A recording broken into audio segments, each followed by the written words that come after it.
इस वीडियो में हम सॉल्व एग्जाम्पल देखने वाले हैं, लेकिन उससे पहले हम एक कंसेप्ट कंसीडर कर लेते हैं, क्योंकि ये कंसेप्ट को माइंड में रखना बहुत जरूरी है। तो देखिए, हम जैसे 2D में हम किसी पॉइंट का पोजीशन पता करना चाहते थे तो आसानी से पता हो जाता था, क्योंकि उस पॉइंट से हम एक्स एक्सिस पर परपेंडिकुलर डाल लेते थे और वाई एक्सिस पर परपेंडिकुलर डाल लेते थे। अब पता करते थे जो एक्स एक्सिस पर कहाँ इंटरसेक्ट हुआ है और वाई एक्सिस को कहाँ पर इंटरसेक्ट की है परपेंडिकुलर लाइन, और इस प्रकार से हम उसका पोजीशन पता कर लेते थे। जैसे देखिए यहाँ पर, देखिए जैसे ये पॉइंट हुआ, आपका रेड पॉइंट देख रहे हैं आप, इस पॉइंट का यदि लोकेशन पता करना रहता था तो हम दोनों एक्सिस पर पहले परपेंडिकुलर डाल लेते थे। जैसे यहाँ डाल लिए perpendicular, X axis Y axis पर परपेंडिकुलर डाल लिए। देखिए वाई एक्सिस को 5 पे इंटरसेक्ट कर रहा है ये परपेंडिकुलर, और एक्स एक्सिस को -4 पे। तो इस पॉइंट का पोजीशन हो जाता था आपका, कोऑर्डिनेट हो जाता था आपका -4, 5। ठीक उसी प्रकार से यदि स्पेस में कोई पॉइंट दे दिया जाए, 3D में आपका कोई पॉइंट दे दिया जाए, तो उसका लोकेशन कैसे पता करेंगे? देखिए, जैसे ये पॉइंट हो गया आपके, इस पॉइंट का पोजीशन पता करना है तो कैसे पता करेंगे? इसको इस प्रकार से आप समझ सकते हैं। देखिए यहाँ पर ये पॉइंट हुआ, इस पॉइंट को आप स्पेस में मान के चलिए। जैसे लग रहा है इस दीवार पे है, इस प्लेन में है, तो इस प्लेन में नहीं है ये पॉइंट, ये स्पेस में पॉइंट है। मतलब आप किसी प्लेन में नहीं, जैसे इसको हम एक्स एक्सिस मान लेते हैं, इसको वाई एक्सिस मान लेते हैं, इसको हम जेड एक्सिस मान लेते हैं। तो ये एक्स वाई प्लेन हो गया, ये वाई जेड प्लेन हो गया, तो ये एक्स जेड प्लेन हो गया। प्लेन तीन ही प्रकार के तीन ही होते हैं, यही 3 प्लेन होते हैं। यही 3 प्लेन स्पेस को 8 बराबर भागों में डिवाइड कर देता है, जिसे हम ऑक्टेंट कहते हैं। इस कोऑर्डिनेट को आप ओरिजिन मान के चलिए, तो तीनों प्लेन आपको दिख रहा होगा। तो इस पॉइंट का पोजीशन यदि पता लगाना है आपको, तो सबसे पहले हम तीनों प्लेन ये परपेंडिकुलर डालेंगे इस लाइन से, इस पॉइंट से पहले तीनों परपेंडिकुलर, तीन परपेंडिकुलर तीनों प्लेन में डाल लेंगे हम। जैसे यहाँ पर एक्स वाई प्लेन में परपेंडिकुलर डाल लिए हम, एक्स जेड प्लेन में डाल लिए परपेंडिकुलर, वाई जेड प्लेन में डाल लिए परपेंडिकुलर। आप एक्स वाई प्लेन में इस पॉइंट पे, जिस पॉइंट पे परपेंडिकुलर डाल लिए, उस पॉइंट से आप एक्स एक्सिस पर, वाई एक्सिस पर परपेंडिकुलर डाल लीजिए। वाई एक्सिस पर डालिए परपेंडिकुलर हम, एक्स एक्सिस पर डालिए परपेंडिकुलर हम। ठीक इसी प्रकार आप इस दोनों प्लेन में भी कीजिए, वाई जेड प्लेन में भी कीजिए, एक्स जेड प्लेन में भी कीजिए। मतलब एक प्लेन 2 एक्सिस से मिलकर बना होता है ना, तो दोनों एक्सिस पर आप परपेंडिकुलर डाल लीजिए। वाई पर डाल लीजिए, जेड पर डाल लीजिए, फिर जेड से जेड पर डाल लिया हम, एक्स जेड प्लेन में एक्स पर डालिए। देखिए यहाँ पर तीनों एक्सिस को 3 पॉइंट पे, मतलब एक्स एक्सिस को इस पॉइंट पर इंटरसेक्ट किया गया, और वाई एक्सिस को इस पॉइंट पे इंटरसेक्ट किया गया, और जेड एक्सिस को इस पॉइंट पे। इस तीनों डिस्टेंस को आप मेजर कर लीजिए। इसको हम एक्स मान के चलते हैं,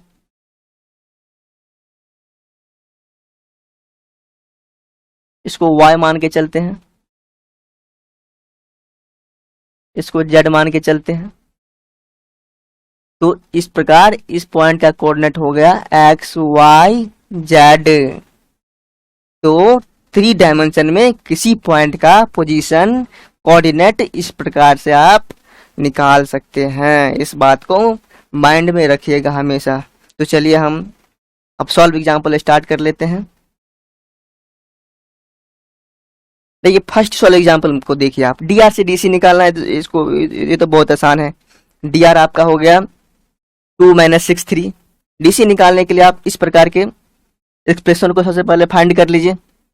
कहीं भी dr से dc निकालना है तो सबसे पहले तीनों को स्क्वायर करके ऐड कर लीजिए, इसका स्क्वायर रूट निकाल लीजिए। तो इसका स्क्वायर रूट निकल गया आपका 7 निकल गया। उस 7 से तीनों को डिवाइड कर दीजिए तो आपका डीसी फाइंड हो जाएगा। तो 7 से आप डिवाइड कीजिएगा तो 2y7 हो गया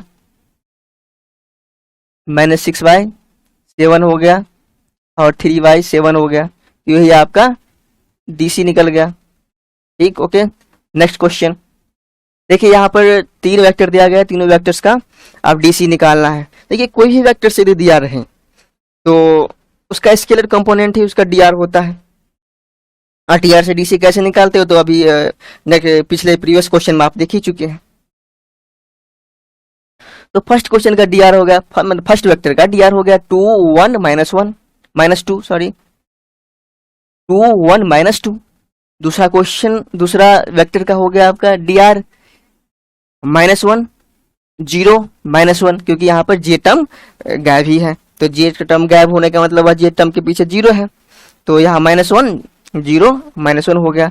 अब तीसरा का देख लीजिए, तीसरा में आपका 0 -1 और 0 हो गया, क्योंकि यहाँ पर आई यूनिट वेक्टर और के यूनिट वेक्टर दोनों यहाँ पर गायब हो गया है, तो इसका डीआर हो गया। तो हम तीसरा क्वेश्चन को हम बना देते हैं, बाद बाकी दोनों को बना लीजिएगा, दोनों सेम ही है। तो तीसरा गिवन वेक्टर -j, तो उसका आपका डीआर हो गया 0 -1 0। तो आप इस एक्सप्रेशन को फाइंड कर लीजिए। तो इसका हो गया 1 से डिवाइड करने से कोई फर्क पड़ेगा नहीं, मतलब उसका यही डीसी हो गया, डीआर ही उसका डीसी हो गया 0 -1 0। देखिए तीनों को स्क्वायर करके सम कर लीजिए। अब एक आपका एक आएगा ही आएगा। किसी भी डीसी को जांचने के लिए आप एक कीजिएगा, तीनों को स्क्वायर कर लीजिएगा और स्क्वायर करके सम कर लीजिएगा। एक आ गया मतलब L square plus M square plus N square equal to, यदि 1 आ रहा है तो इसका मतलब एल एम एन डीसी है। यदि 1 नहीं आ रहा है तो डीसी कहे भी तो भी आप डीआर ही समझिएगा, ठीक ना। यदि 1 आ रहा है तो डीआर भी यदि दिया रहा है तो उसको डीसी समझिएगा। ओके, चलिए नेक्स्ट क्वेश्चन में आपको किसी लाइन का डीसी फाइंड करना है। तो वह लाइन जो है आपका एक्स एक्सिस के साथ 90 डिग्री और वाई एक्सिस के साथ 135 डिग्री और जेड एक्सिस के साथ 45 डिग्री एंगल बना रहा है। मतलब ये डायरेक्शन एंगल हो गया आपका। लाइन का डायरेक्शन एंगल दिया गया है 90 डिग्री 135 डिग्री और 45 डिग्री। अब डायरेक्शन कोसाइन निकालना है, तो बस डायरेक्शन एंगल को ही आप कोस के आगे में रख दीजिए, इस हिसाब का डायरेक्शन कोसाइन निकल जाएगा। तो इसका डायरेक्शन कोसाइन हो गया कोस 90 डिग्री कोस 135 डिग्री कोस 45 degree.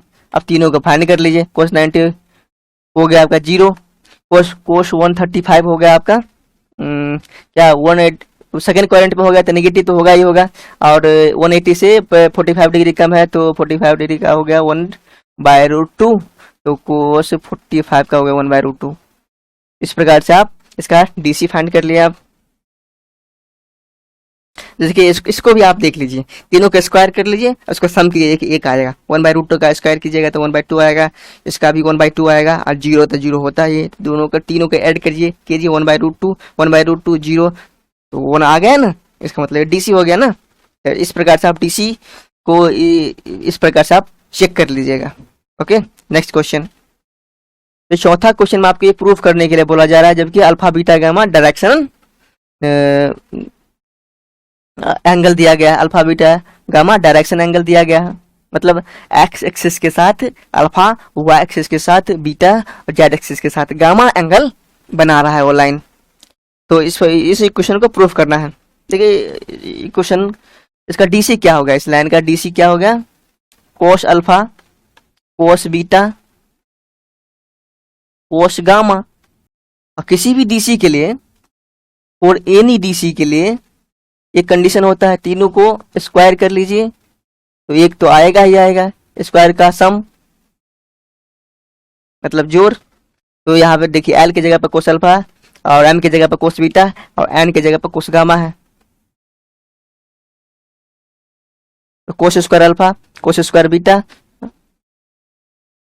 Plus cos square gamma को राइट डाउन कर लेंगे हम। तो देखिए यहाँ पर कोस स्क्वायर अल्फा की जगह पर हम 1 माइनस साइन स्क्वायर अल्फा लिख सकते हैं, क्योंकि cos square theta plus sine square theta equal to 1 होता है।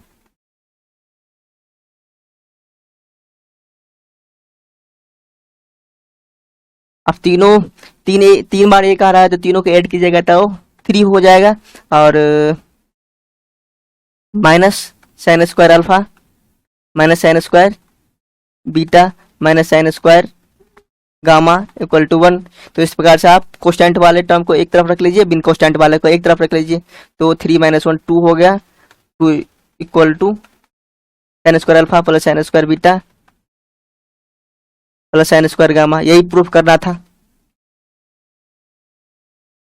ओके, हो गया। नेक्स्ट क्वेश्चन देखिए, if a line makes angle alpha beta gamma with coordinate axis, मतलब डायरेक्शन एंगल यहाँ पे दिया गया है, डायरेक्शनल एंगल यहाँ पर दिया गया अल्फा बीटा गामा, तो इसको प्रूफ करना है। देखिए इसको भी प्रूफ करना लगभग वैसे ही है। देखिए इसका डीसी हो गया कोस अल्फा कोस बीटा और कोस गामा हो गया, तीनों को स्क्वायर करके सम कीजिएगा तो 1 आएगा ही आएगा। अब देखिए ये पिछले क्लास में आप एक फॉर्मूला पढ़ चुके हैं, cos 2 theta equal to 2 cos square theta minus 1, that is इसी फॉर्मूला से डिराइव हो जाएगा कोस स्क्वायर थीटा। तो 1 को इस तरफ ले जाए 1 प्लस कोस 2 थीटा हो जाएगा, 2 को इस तरफ ले आएंगे हम तो 2 हो गया। तो इसी फॉर्मूला का यूज यहाँ पर करेंगे, मतलब कोस स्क्वायर थीटा की जगह पर आप 1 प्लस कोस 2 थीटा अपॉन 2 लिख सकते हैं। यहाँ पर लिख दीजिए आप, यहाँ पे तो थीटा की जगह पर अल्फा है तो यहाँ पर लिख दीजिए 1 प्लस कोस 2 अल्फा बाई 2,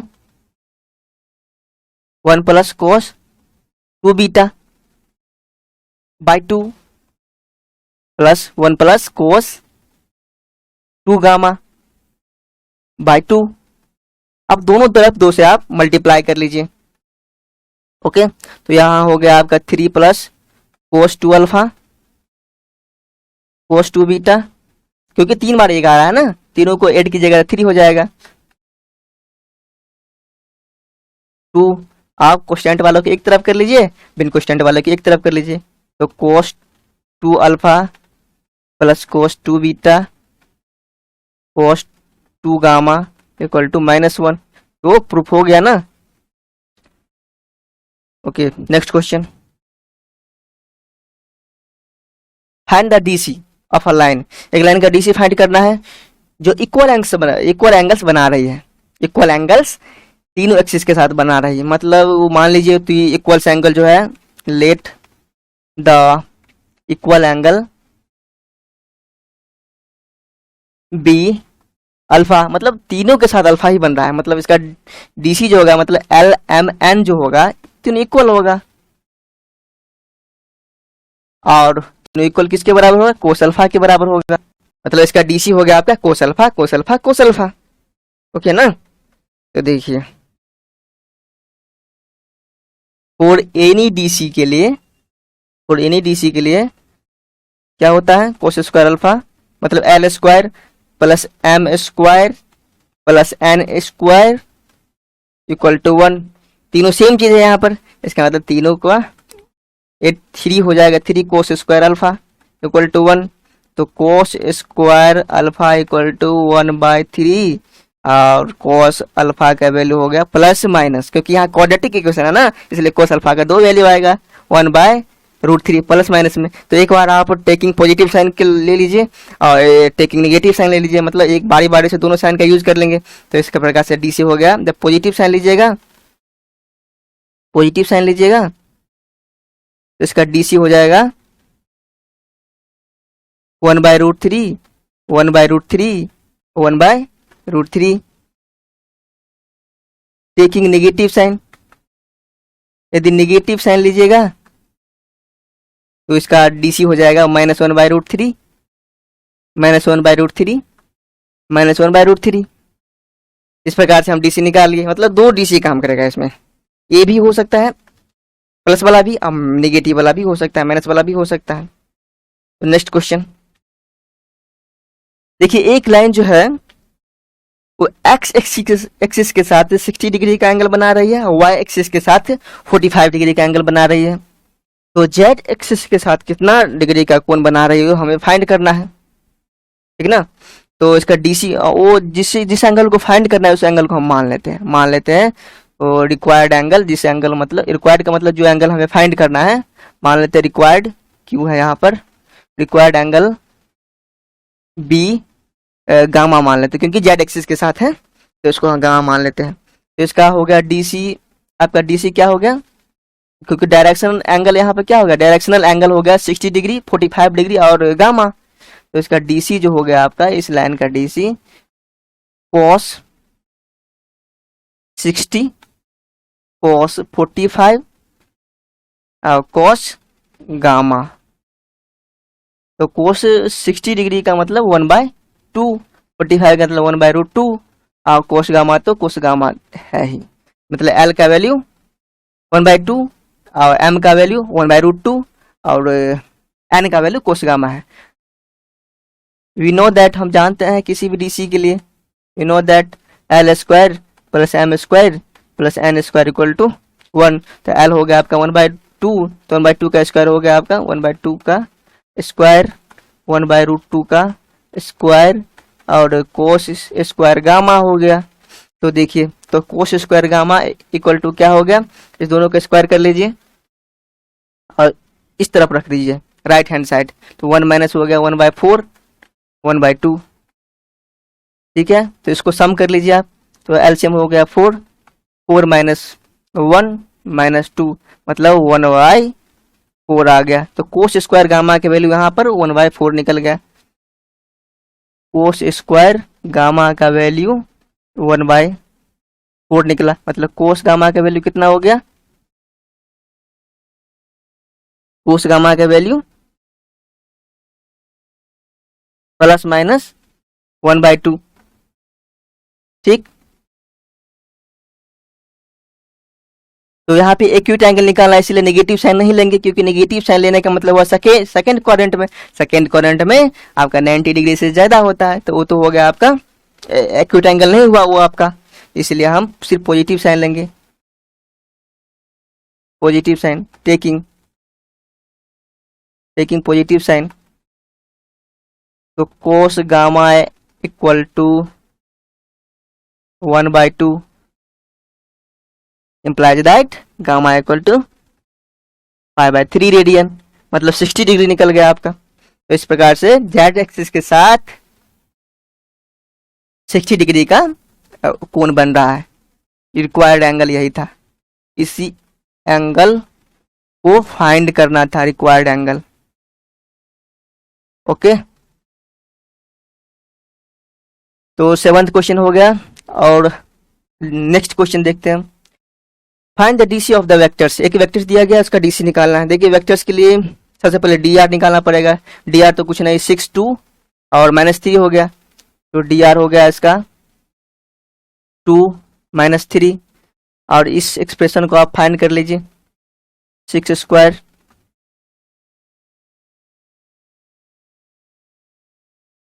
तो ये हो गया 36, 4 और 9 मतलब 49 हो गया, इसका स्क्वायर रूट हो गया 7, 7 से और डिवाइड कर लीजिए तो डीसी निकल गया आपका। बहुत आसान है, 6/7 2/7 -3/7। ओके, तो डीसी निकल गया आपका, ये हो गया। Next question, find the DC of the line segment joining the points, इस दो पॉइंट्स को मिलाने वाली लाइन का, जैसे दो पॉइंट्स को मिलाने वाला मतलब लाइन तो दोनों तरफ से फिक्स हो गया ना, ना इस तरफ से बढ़ेगा नहीं इस तरफ से बढ़ेगा, तो लाइन सेगमेंट उसे कहते हैं जो दोनों तरफ से फिक्स हो। तो इसी लाइन का हमें डीसी निकालना है। तो ये पासिंग पॉइंट दिया गया है यहाँ पर, मतलब दोनों एंड पॉइंट हो गया आपका, तो पहला एंड पॉइंट और दूसरा एंड पॉइंट 5 -3। तो सबसे पहले हम डी आर निकाल लेते हैं, डी आर निकालने के लिए कोऑर्डिनेट का डिफरेंस मतलब कॉरेस्पॉन्डिंग कोऑर्डिनेट का डिफरेंस निकाल लीजिए। तो डी आर हो गया आपका, देखिए पहला कोऑर्डिनेट में से हम दूसरे कोऑर्डिनेट को घटा लेते हैं, 7 -5 हो गया, -5 माइनस प्लस हो गया तो 3 हो गया, 9 -8 हो गया, तो इसका डी आर हो गया 2 इसका -2 और इसका 1 हो गया। तो डी आर इस प्रकार से निकालिए। डी आर से डी सी फाइंड करना है ना, तो ये एक्सप्रेशन पहले निकालेंगे हम। तो 2 का स्क्वायर हो गया, 2 का स्क्वायर हो गया, 1 का स्क्वायर हो गया, सॉरी ये माइनस यहाँ पर है -2 में, तो इसका हो गया 9 दैट इज 3। तो आप 3 से डिवाइड कर दीजिए, तो 2/3 हो गया, -2/3 हो गया, 1/3 हो गया। इस प्रकार से आप डीसी निकाल लिए। नेक्स्ट क्वेश्चन देखिए, यहाँ पर एक वेक्टर दिया गया है, एक वेक्टर दिया गया है और ये वेक्टर तीनों एक्सिस के साथ, कोऑर्डिनेट एक्सिस है, मतलब एक्सिस का पुलवल होता है ये, कभी भी आई की जगह पर ई दिया जाए मतलब पुलवल है ये, तो इसका मतलब तीनों एक्सिस की बात हो रही है। तीनों एक्सिस के साथ जो एंगल बना रही है, मतलब डायरेक्शनल एंगल आपको फाइंड करना है। ओके, तो डायरेक्शनल एंगल फाइंड करने के लिए सबसे पहले हम डीसी निकालेंगे। डीसी निकालने के लिए हम पहले देखिए डी आर दिया गया है यहाँ पर, डी आर से डीसी निकालना तो इजी है। तो डी आर इसका हो गया क्या, डी आर ऑफ इस आर वेक्टर का डी आर क्या हो गया 1 1 -1।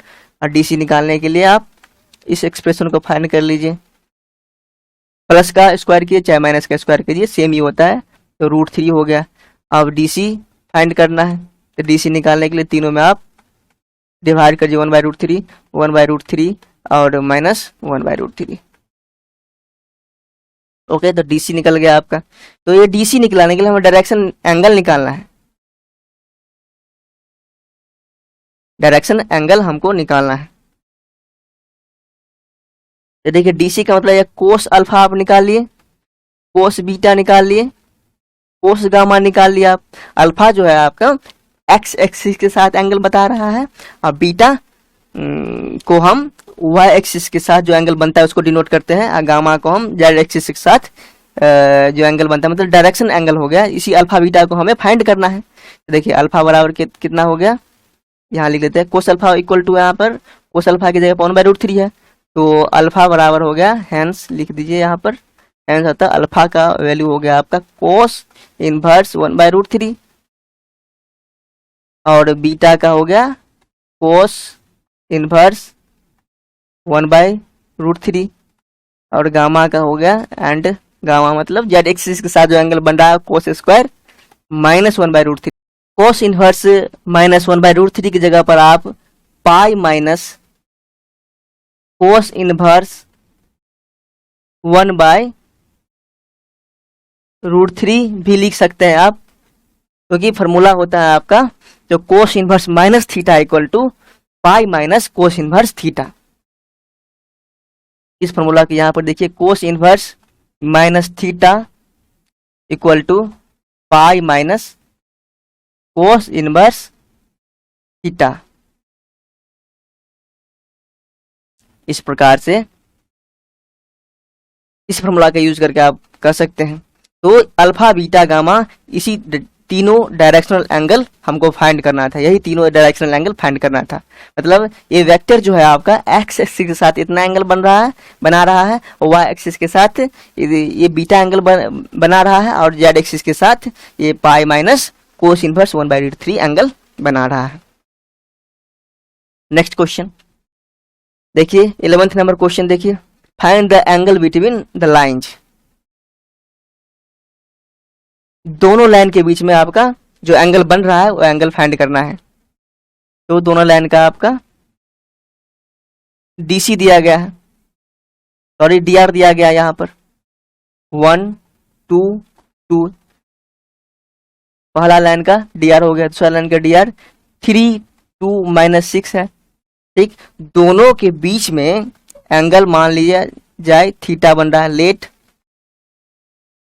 Theta be the angle between them. तो एंगल निकालने के लिए आपका ये फॉर्मूला होता है L1 L2 plus M1 M2 plus N1 N2। देखिए L1 M1 N1 जो हुआ यहाँ पर, जो पहला लाइन का डीसी हुआ, और L2 M2 N2 जो हुआ दूसरे लाइन का डीसी हुआ, परंतु यहाँ पर तो डीआर दिया गया है, तो डीआर से पहले हम डीसी फाइंड कर लेंगे। तो डी आर से डी सी फाइंड करने के लिए क्या करेंगे, इसे पहला लाइन का यदि डी सी फाइंड करना है तो हम पहले तीनों को स्क्वायर कर लेंगे, जोड़ लेंगे, तो इसका स्क्वायर रूट निकालेंगे। तो यहाँ पर 3 हो गया, 3 से डिवाइड कर दीजिए, इसका डीसी क्या हो गया आपका, तो 1/3 हो गया और 2/3 हो गया और 2/3 हो गया। इसी प्रकार से दूसरे लाइन का देखिए, दूसरे लाइन में आप निकाल लीजिए सबसे पहले इसको, 3 का स्क्वायर, 2 का स्क्वायर माइनस 6 का स्क्वायर, इसको निकाल लीजिए, 49 हो गया। तो इसका 7 हो गया, 7 से आप डिवाइड कर लीजिए, तो यहाँ पे 3/7 हो गया, तो 3/7 लिख दिए हम, 2/7 लिख दिए हम, और यहाँ पर -6/7 है। आज तीनों को आप ऐड कर लीजिए, हो गया ना, L1 into L2 plus M1 into M2 plus N1 into N2। तो ठीक है, इसी को आप फाइंड कर लीजिए। जो 3 हो गया, 4 हो गया और -12 हो गया अपॉन 21। तो 4 3 7, 7 माइनस 12 आपका हो गया -5, तो -5/21 हो गया। तो ये कोस थीटा हो गया। हमें क्या फाइंड करना था, एंगल पता करना था। तो देखिए एंगल का कभी सिर्फ एंगल ही बोला जाए तो आप सिर्फ एक्यूट एंगल निकालिएगा, लेकिन यहाँ पर नेगेटिव में आ गया तो इसलिए आप इसका मोड निकाल लीजिए, क्योंकि माइनस का मतलब हो गया ये फर्स्ट पॉइंट में एक्यूट एंगल तो हुआ ही नहीं, हमें निकाला है एक्यूट एंगल, तो बस इसका मोड निकाल लीजिए। अब शुरू से ही लेकर मोड चलिए, क्योंकि इसका वैल्यू माइनस में भी आ सकता है। यदि एक्यूट एंगल निकालने की बात हो रहा है, चाहे एक्यूट एंगल ना भी बोला जाए तो हम एक्यूट एंगल ही निकालेंगे। हाँ, किसी किसी स्पेशल केस में आपको बताया, आपसे पूछा जाएगा ऑब्ट्यूज एंगल निकालिए, तो आप मोड लेके नहीं चलिएगा वहां पर।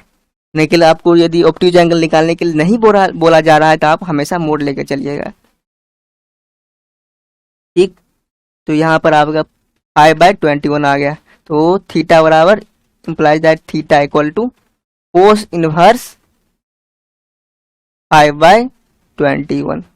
ओके, यही आपका रिक्वायर्ड एंगल हो गया, कोस इनवर्स 5/21। ओके, तो देखिए एक बात यहाँ पर गौर किए होंगे आप, मतलब डी आर से सीधे आपको एंगल निकालना है तो सीधे ये वाला फॉर्मूला आप लगा दीजिए। डी आर दिया गया है आपको, यदि एंगल निकालना है तो डी आर मतलब मान लिया जाए A1, पहला लाइन का A1, A1 B1 और C1 दिया गया है। दूसरा लाइन का दिया गया है आपको A2 B2 और CT दिया गया है, ये DR दिया गया है आपको। तो बस कुछ और नहीं, इसका कॉरेस्पॉन्डिंग प्रोडक्ट का सम निकाल लीजिए और इसमें आप इससे डिवाइड कर दीजिए। यही तो पिछले क्वेश्चन में हम किए थे, A2 square plus B2 square plus C2 square, मतलब इसी फॉर्मूला का डायरेक्ट आप यूज कर लीजिएगा। DR से एंगल निकालना हो DR की मदद से तो सीधे इसमें आप रख दीजिएगा वैल्यू। ओके, और DC दिया रहे तो आप जानते ही हैं, यहाँ पर लिख लीजिए A1 B1 C1 जो हो गया आपका फर्स्ट लाइन का फर्स्ट DR हो गया, DR of first line,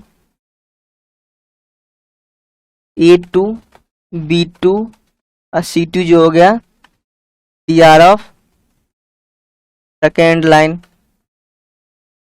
okay, तो इस फॉर्मूला को आप नोट कर लीजिए। DR से सीधे आपको एंगल निकालना हो तो यही फॉर्मूला आपको यूज करना है। और DC के लिए तो जानते हैं, बस उसके कोरेस्पॉन्डिंग DC के लिए ये हो जाता है आपका cos theta L1 L2 M1 M2 plus N1 N2। DR के लिए आप ये फॉर्मूला यूज कीजिएगा। ओके, तो 11th क्वेश्चन हो गया आपका, थीटा निकल गया कोस इनवर्स 5/21, कोस इनवर्स 5/21। नेक्स्ट क्वेश्चन देख लीजिए, इस दोनों वेक्टर के बीच का एंगल निकालना है, तो दोनों का पहले DR निकाल लेते हैं। DR ऑफ फर्स्ट लाइन का DR हो गया 4 -3 5 और सेकेंड लाइन का dr हो गया आपका 3 4 5। भले दोनों का सिर्फ dr की मदद से निकाल सकते। देखिए यहाँ पर फॉर्मूला लगा दीजिए आप। एंगल मतलब सिर्फ एक्यूट एंगल, तो मोड ले लीजिए आप। तो 4 इसे कॉरेस्पॉन्डिंग 4 इंटू 3 -3 इंटू 4 5 इंटू 5। देखिए पिछला वाला फॉर्मूला हम यूज कर रहे हैं। तो 4 का स्क्वायर, 3 का स्क्वायर, 5 का स्क्वायर इसका रूट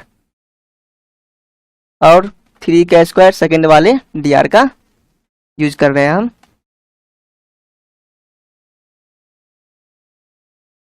देखिए यहाँ पर आपका 12 हो गया, -12 और 25 हो गया।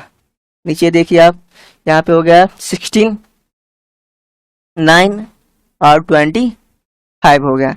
मतलब 25 आपका 50 हो गया।